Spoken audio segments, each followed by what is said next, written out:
ಕ್ವಿಕ್ಕಾಗಿ ಅವಲಕ್ಕಿ ಚಿತ್ರಾನ್ನ ಮಾಡೋದು ಹೇಗೆ ಅಂತ ಇವತ್ತಿನ ವೀಡಿಯೋದಲ್ಲಿ ನೋಡ್ಕೊಂಡು ಬರೋಣ. ಈಗ ನಾನು ಗಟ್ಟಿ ಅವಲಕ್ಕಿ ತೊಗೊಂಡು ಅದನ್ನ 2ರಿಂದ 3 ಸತಿ ಚೆನ್ನಾಗಿ ವಾಶ್ ಮಾಡಿ 2 ನಿಮಿಷ ಇದನ್ನ ನೀರಲ್ಲಿ ನೆನೆ ಹಾಕಿ ಅದನ್ನು ಮತ್ತೆ ಸೋಸಿ ಒಂದು ಕಡೆ ಇಟ್ಕೋತಾ ಇದ್ದೀನಿ. 2ರಿಂದ 3 ನಿಮಿಷ ಅಷ್ಟೇ ಉನಿ ಹಾಕಬೇಕು, ಇಲ್ಲಾಂದರೆ ತುಂಬ ಸ್ಮ್ಯಾಶ್ ಆಗಿಬಿಡುತ್ತೆ. ಈಗ ಒಂದು ಪಾತ್ರೆಗೆ ಸ್ವಲ್ಪ ಎಣ್ಣೆ, 1/4 ಚಮಚದಷ್ಟು ಸಾಸಿವೆ ಸಿಡಿದ ನಂತರ ಇದಕ್ಕೆ ನಾನು ಕಡಲೆಕಾಯಿ ಬೀಜ ಮತ್ತು ಉದ್ದಿನಬೇಳೆ ಎರಡನ್ನೂ ಕೂಡ ಹಾಕ್ಕೊಂಡು ನೀಟಾಗಿ ಫ್ರೈ ಮಾಡ್ಕೊತಾ ಇದ್ದೀನಿ. ಇದನ್ನು ಹೈ ಫ್ಲೇಮಲ್ಲಿ ಒಂದು 20 ಸೆಕೆಂಡ್ವರೆಗೂ ಫ್ರೈ ಮಾಡಬೇಕಾಗತ್ತೆ. ಇದು ಫ್ರೈ ಮಾಡಿದ್ಮೇಲೆ ನಾವು ಗ್ಯಾಸ್ನ ಸಿಮ್ ಮಾಡಿ ಇದಕ್ಕೆ ನೋಡಿ ಕರ್ಬೇವಿನ ಸೊಪ್ಪಿನ ಎಲೆಗಳನ್ನ ಹಾಕ್ಕೋಬೇಕಾಗತ್ತೆ. ಇದಾದಮೇಲೆ ಹಸಿಮೆಣಸಿನ್ಕಾಯಿನ 2 ಅಥವಾ 3 ನಿಮ್ಮ ಖಾರ ಪ್ರಮಾಣಕ್ಕೆ ತಕ್ಕನ ಹಾಗೆ ಹಸಿಮೆಣಸಿನ್ಕಾಯಿ ಹಾಕ್ಕೊಂಡು ಇದೆಲ್ಲನೂ ಕೂಡ ಲೋ ಫ್ಲೇಮಲ್ಲಿ ಚೆನ್ನಾಗಿ ಫ್ರೈ ಮಾಡ್ಕೋಬೇಕಾಗುತ್ತೆ. ಆನಲ್ಲಿ ಇಟ್ಟರೆ ಸೀದೋಗ್ಬಿಡುತ್ತೆ, ಆ ಕಾರಣದಿಂದಾಗಿ ಈಗ 2 ಸಣ್ಣದಾಗಿ ಹಚ್ಚಿರುವಂತಹ ಈರುಳ್ಳಿನ ಹಾಕ್ಕೊಂಡು ನೀಟಾಗಿ ಫ್ರೈ ಮಾಡ್ಕೋಬೇಕು. ಈರುಳ್ಳಿ ಎಲ್ಲ ಹಸಿ ವಾಸನೆ ಹೋಗೋವರೆಗೂ 2 ನಿಮಿಷಗಳ ಕಾಲ ಇವಾಗ ನಾವು ಇದನ್ನ ಚೆನ್ನಾಗಿ ಫ್ರೈ ಮಾಡ್ಕೋಬೇಕು. ಇದು ಫ್ರೈ ಆದ ನಂತರ ಇದಕ್ಕೆ ನಾವು ಇನ್ನೊಂದು ಸ್ವಲ್ಪ ಬೇಗ ಫ್ರೈ ಆಗಲಿ ಅಂದ್ಬಿಟ್ಟು ನಾನಿಲ್ಲಿ ಸ್ವಲ್ಪ ಉಪ್ಪು ಹಾಕ್ತಾ ಇದ್ದೀನಿ. ಈರುಳ್ಳಿಗೆ ಎಷ್ಟು ಬೇಕೋ ಅಷ್ಟು ಉಪ್ಪು ಹಾಕ್ಕೊಂಡು ಮತ್ತೆ ನಾನು ಫ್ರೈ ಮಾಡ್ಕೋತಾ ಇದ್ದೀನಿ.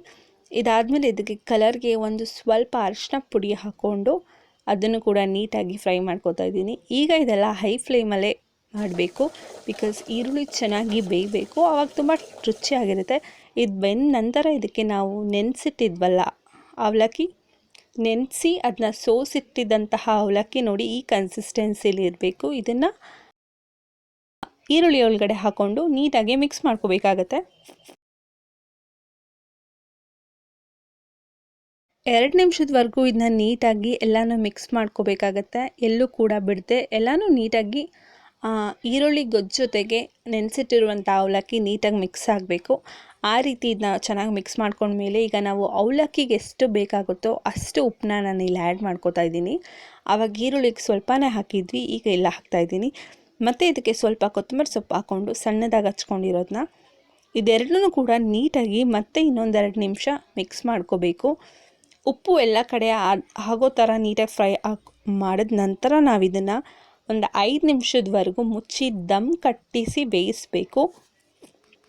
5 ನಿಮಿಷ ಆದ ನಂತರ ಇದನ್ನ ನಾವು ಲೋ ಫ್ಲೇಮಲ್ಲಿ ಬೇಯಿಸಾದ್ಮೇಲೆ ನೋಡಿ ಈ ರೀತಿ ಅದು ಅವಲಕ್ಕಿ ಚಿತ್ರಾನ್ನ ರೆಡಿಯಾಗಿರುತ್ತೆ. ನೋಡಿ ಈ ರೀತಿ ಮಿಕ್ಸ್ ಮಾಡ್ಕೋಬೇಕು. ತುಂಬಾ ಬಿಸಿ ಬಿಸಿಯಾಗಿ ತುಂಬಾ ಟೇಸ್ಟಿಯಾಗಿರುತ್ತೆ. ಈಗ ಗ್ಯಾಸ್ ಆಫ್ ಆದಮೇಲೆ ಇದಕ್ಕೆ ನಾವು ಒಂದು ಅರ್ಧ ಹೋಳು ನಿಂಬೆ ಹಣ್ಣು ಹಿಂಡ್ಕೋಬೇಕು. ಗ್ಯಾಸ್ ಆನ್ ಮಾಡಿರಬಾರ್ದು, ಗ್ಯಾಸ್ ಆಫ್ ಆದಮೇಲೆ ಹಿಂಡ್ಕೊಂಡು ಮತ್ತೆ ಇದನ್ನು ನೀಟಾಗಿ ಮಿಕ್ಸ್ ಮಾಡಿಕೊಂಡ್ರೆ ತುಂಬಾ ಟೇಸ್ಟಿಯಾಗಿರುವಂತಹ ಒಂದು 10 ನಿಮಿಷದಲ್ಲೇ ಪ್ರಿಪೇರ್ ಮಾಡುವಂತಹ ಮಾರ್ನಿಂಗ್ ಬ್ರೇಕ್ಫಾಸ್ಟ್ಗಾದರೂ ಸರಿ ಅಥವಾ ಈವ್ನಿಂಗ್ ಸ್ನ್ಯಾಕ್ಸ್ಗಾದರೂ ಸರಿ ಈ ರೆಸಿಪಿ ತುಂಬಾ ಚೆನ್ನಾಗಿರುತ್ತೆ.